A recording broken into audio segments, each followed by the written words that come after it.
إن الحمد لله نحمده ونستعينه ونستغفره ونعوذ بالله من شرور أنفسنا ومن سيئات أعمالنا من يهده الله فلا مضل له ومن يضلل فلا هادي له أشهد أن لا إله إلا الله وحده لا شريك له وأشهد أن محمدًا عبده ورسوله يا أيها الذين آمنوا اتقوا الله حق تقاته ولا تموتن إلا وأنتم مسلمون يا أيها الناس اتقوا ربكم الذي خلقكم من نفس واحدة وخلق منها زوجها وبث منهما رجالا كثيرا ونساء واتقوا الله الذي تساءلون به والأرحام إن الله كان عليكم رقيبا يا أيها الذين آمنوا اتقوا الله وقولوا قولا سديدا يصلح لكم أعمالكم ويغفر لكم ذنوبكم ومن يطع الله ورسوله فقد فاز فوزا عظيما أما بعد فإن أصدق الحديث كتاب الله وخير الهدي هدي محمد صلى الله عليه وسلم وشر الأمور محدثاتها وكل محدثة بدعة وكل بدعة ضلالة وكل ضلالة في النار أيها الإخوة Ma'asyiral muslimin, sidang Jumat yang dimuliakan Allah Subhanahu wa taala. Salah satu prinsip di dalam beragama, yakni kita menjalankan segala wasiat-wasiat yang telah diwasiatkan oleh Nabi kita yang mulia sallallahu alaihi wasallam. Karena menjalankan wasiat-wasiat beliau salah satu jalan kebahagiaan, jalan menuju surga, sebagaimana para sahabat dahulu radhiyallahu ta'ala anhum, mereka semangat di dalam menjalankan wasiat dari Nabi sallallahu alaihi wasallam. Salah satu wasiat-wasiatnya yang Rasul sallallahu alaihi wasallam wasiatkan kepada para sahabat, termasuk kepada kita umatnya, disebutkan dalam sebuah riwayat yang diriwayatkan oleh al-Imam Abu Dawud an Abi Najih al-Irbad ibn Sariyah radhiyallahu ta'ala anhu qala azana Rasulullah sallallahu alaihi wasallam mau'izatan wajilat minha al-qulub wa darafat minha al-uyun. Hadits dari jalan sahabat Abu Najih al-Irbad ibn Sariyah radhiyallahu ta'ala anhu, yang beliau berkata bahwa Nabi sallallahu alaihi wasallam pernah memberikan wasiat kepada kami, yang mana wasiatnya menggetarkan hati-hati kami dan membuat menetes air mata kami, menangis para sahabat ketika diwasiatkan oleh Nabi sallallahu alaihi wasallam. Maka faqulna, para sahabat mengatakan kepada Nabi, ya Rasulullah, ka'annaha mau'izatan muwaddi' fa'awsina. Wahai Rasulullah, sepertinya ini wasiat yang mana seseorang memberikan wasiat, dia akan berpisah. Itulah yang membuat para sahabat bergetar hatinya dan menangis, karena wasiat Nabi seolah-olah ingin berpisah dengan para sahabatnya. Maka para sahabat mereka mengatakan, berikan kami wasiat ya Rasul. Maka Rasulullah sallallahu alaihi wasallam bersabda, memberikan wasiatnya kepada para sahabat, qala usikum bi taqwallahi azza wa jal wa sam'i wa ta'ah wa in ta'ammara alaikum abdun Wasiat yang pertama kata Nabi SAW, aku wasiatkan kepada kalian agar kalian bertakwa kepada Allah Azza wa Jal dan mendengar dan taat kepada penguasa, walaupun penguasa itu yang memerintahkan adalah seorang budak. Jamaah sekalian, wasiat yang diwasiatkan pertama kali adalah ketakwaan, kerana salah satu inti tujuan di dalam beragama adalah takwa, menjalankan segala perintah Allah dan juga menjauhi segala larangan Allah. Kerana prinsip beragama menjalankan ketakwaan kepada Allah, maka dia akan mendapatkan kebahagiaan nanti di akhirat. Sebagaimana Allah Subhanahu wa taala sebutkan di dalam Al-Qur'an, wasa'iru ila maghfirah min rabbikum wa jannatin 'arduha as-samawati wal ard u'iddat lil muttaqin. Allah Subhanahu wa taala berfirman, bersegeralah kalian menuju ampunan Rabb kalian yang mana luasnya selangit dan bumi, yakni Allah Subhanahu wa taala akan menyediakan surga u'iddat lil muttaqin, bagi mereka orang-orang yang bertakwa. Dan Nabi kita yang mulia sallallahu alaihi wasallam mengulang-ulang wasiat takwa di khutbahnya, sebagaimana yang termaktub di dalam Al-Quran pada surat Al-Imran, yang Rasul sallallahu alaihi wasallam mengulang-ulang dari wasiat takwa ini, ya ayyuhalladzina amanu taqullaha haqqa tuqatih wa la tamutunna illa wa antum muslimun. Wahai orang-orang yang beriman, bertakwalah kepada Allah dengan sebenar-benarnya takwa, dan jangan kalian mati melainkan di atas agama Islam, melainkan beriman. Dan bahkan Nabi SAW memberikan wasiat secara khusus kepada sahabat yang mulia, yaitu sahabat Abu Dzar radhiyallahu ta'ala anhu, yang diwasiatkan oleh Nabi, ittaqillah haitsu ma kunta. Wahai Abu Dzar, bertakwalah kepada Allah di mana saja kalian berada. Lalu kemudian wasiat Rasul disampaikan kepada para sahabat agar kita mendengar dan taat kepada penguasa. Kita tidak boleh memberontak kepada penguasa, karena Rasul perintahkan untuk mendengar dan taat walaupun yang memerintahkan adalah penguasa yang zalim, yang memerintahkan adalah penguasa yang dari seorang budak. Akan tetapi ketaatan kita kepada penguasa tidak boleh secara mutlak. Artinya penguasa apabila memerintahkan kepada rakyatnya untuk bermaksiat kepada Allah Azza wa Jal, maka tidak boleh kita mentaatinya. Karena Rasulullah sallallahu alaihi wasallam pernah bersabda, la ta'ata lil makhluq fi ma'siyatil khaliq.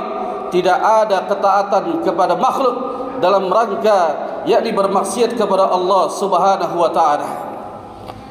Ma'asyiral muslimin, sidang Jumat yang dimuliakan Allah Subhanahu wa taala, wasiat yang kedua yang diwasiatkan oleh Rasul kepada para sahabat, fa innahu man ya'is minkum fayasara ikhtilafan katsira fa 'alaikum bis sunnati wa sunnatil khulafa'i rasyidin al-mahdiyyin addu 'alaiha bin nawajid. Sesungguhnya apabila kalian hidup setelahku, apabila kalian mendapati perselisihan yang banyak, maka Rasul berwasiat, alaikum bis sunnati, engkau pegang sunnahku, engkau pegang sunnah para sahabatku khulafa'i rasyidin, gigit dengan gigi gerahammu. Ini wasiat yang diwasiatkan kepada para sahabat, kerana wasiat ini seolah-olah ingin berpisah dengan para sahabat. Apabila kita mendapati di zaman kita ini banyak perselisihan, sedangkan dia di atas Islam, maka kita kembalikan perselisihan itu kepada Al-Quran dan Sunnah. Karena Allah Tabaraka wa Ta'ala telah menyebutkan di dalam surat An-Nisa, Allah berfirman, fa in tanaza'tum fi syai'in farudduhu ila Allah war Rasul. Apabila kalian yakni mendapati perselisihan, maka perselisihan itu dikembalikan kepada Al-Quran dan Sunnah, bukan dikembalikan kepada kelompok, bukan dikembalikan kepada pemahaman sendiri, akan tetapi dikembalikan kepada Al-Quran dan Sunnah. Kerana Al-Quran dan Sunnah adalah jalan petunjuk yang benar, jalan yang lurus. Sebagaimana kita setiap solat meminta kepada Allahu Rabbuna wa Rabbul Izzati wal Jalalah, ihdinas siratal mustaqim, tunjukilah kami jalan yang lurus. Jalan yang lurus yang dimaksudkan Allah Azza wa Jalla adalah jalannya para sahabat, siratal ladzina an'amta alaihim, jalannya orang-orang yang diberi nikmat atas mereka.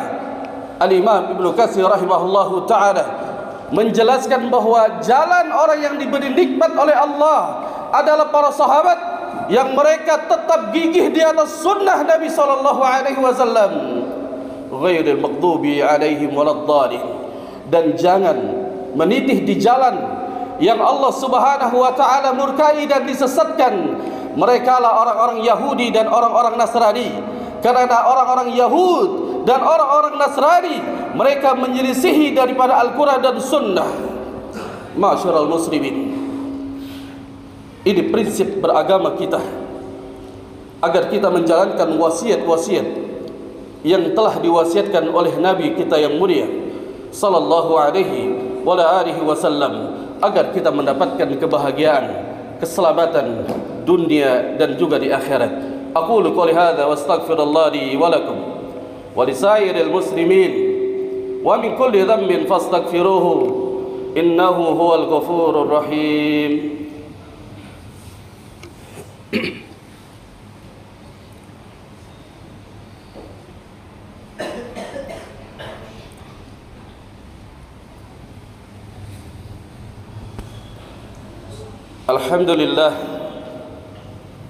Alhamdulillah hamdan katsiran tayyiban mubarakan fihi, wa asyhadu an la ilaha illallah wahdahu la syarika lah, wa asyhadu anna Muhammadan abduhu wa rasuluh la nabiyya wa rasul ba'dah. Amma ba'd.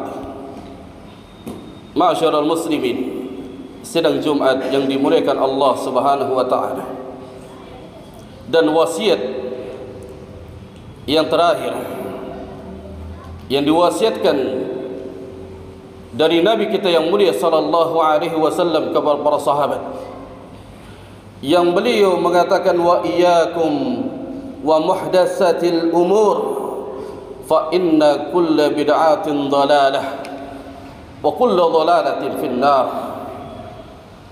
Rasul sallallahu alaihi wasallam mewasiatkan kepada para sahabat, hati-hatilah kalian terhadap perkara-perkara yang baru di dalam agama. Karena setiap perkara yang baru dilakukan oleh umatnya itu adalah perkara bid'ah. Dan setiap bid'ah, kata Nabi, itu adalah kesesatan dan tempatnya di neraka jahanam. Ma'asyiral muslimin, Rasul kita yang mulia sallallahu alaihi wasallam mengajarkan kepada para sahabat membersihkan hati-hati dan jiwa mereka dari yang namanya perkara-perkara yang baru di dalam agama, yang Rasul sallallahu alaihi wasallam memberikan wasiat ini. Jangan sampai para sahabat nanti sepeninggalan beliau sallallahu alaihi wasallam mereka melakukan amal ibadah di dalam agama ini, akan tetapi dengan hawa nafsunya. Tidak ada dalil, tidak ada nas perintah di dalam Al-Quran maupun di dalam Sunnah. Oleh karenanya Nabi kita yang mulia sallallahu alaihi wasallam bersabda dalam sebuah hadis yang diriwayatkan oleh Al-Imam Muslim, man 'amila 'amalan laisa 'alaihi amruna fahuwa radd. Barang siapa yang mengamalkan satu amal ibadah, yang amal ibadah itu tidak ada contoh, tidak ada perintah, tidak ada nas dari Al-Quran wa Sunnah, maka amalan tersebut, kata Rasul sallallahu alaihi wasallam, fahuwa raddun, amalan tersebut tertolak. Artinya dari wasiat Nabi yang terakhir ini, apabila kita ingin selamat, ingin mendapatkan kebahagiaan dunia dan akhirat, maka hati-hati dengan perkara-perkara yang baru di dalam agama, bukan urusan dunia. Kalau urusan dunia itu memang diserahkan kepada umatnya, tapi yang beliau sallallahu alaihi wasallam peringatkan, jangan sampai umatnya melakukan satu amal ibadah di dalam agama ini, yakni mengada-ada, membuat syariat sendiri. Ini yang disebut sebagai perkara-perkara yang disesatkan. Sebagaimana orang-orang Nasrani, mereka disesatkan karena mereka orang-orang Nasrani beramal tanpa ilmu, sehingga Allah subhanahu wa ta'ala sesatkan dari jalan yang lurus. Maka sehingga kalau kita meminta kepada Allah di setiap salatnya, ihdinas siratal mustaqim, tunjukilah kami ya Rabb ke jalan yang lurus, jadi kita berharap berada di jalannya Rasulullah dan para sahabat, dan tidak ingin di jalannya orang-orang Yahudi yang Allah murkai, dan tidak di jalannya orang-orang Nasrani yang Allah subhanahu wa ta'ala sesatkan. Semoga Allah subhanahu wa ta'ala memberikan kita yakni hidayah, memberikan kita yakni agar kita di jalan Allah subhanahu wa ta'ala dan di jalan Rasulullah dan para sahabat. Inna Allah wa malaikatahu yusalluna ala nabi ya ayyuhalladzina amanu sallu alaihi wa sallimu taslima. Allahumma salli ala Muhammad wa ala ali Muhammad kama salaita ala Ibrahim wa ala ali Ibrahim innaka Hamidum Majid. Allahumma barik ala Muhammad wa ala ali Muhammad kama barakta ala Ibrahim wa ala ali Ibrahim innaka Hamidum Majid. Allahumma ighfir lil muslimin wal muslimat wal mu'minin wal mu'minat wal ahya'i minhum wal amwat innaka sami'un qaribun mujibud da'awat ya qadiyal hajat. Rabbana ظلمنا أنفسنا وإن لم تغفر لنا وترحمنا لنكونن من الخاسرين. اللهم إنا نسألك الهدى والتقى والعفاف والغنى. ربنا آتنا في الدنيا حسنة وفي الآخرة حسنة وقنا عذاب النار. وصلى الله على نبينا محمد وعلى آله وصحبه وسلم. وآخر دعوانا أن الحمد لله رب العالمين. أقيموا الصلاة.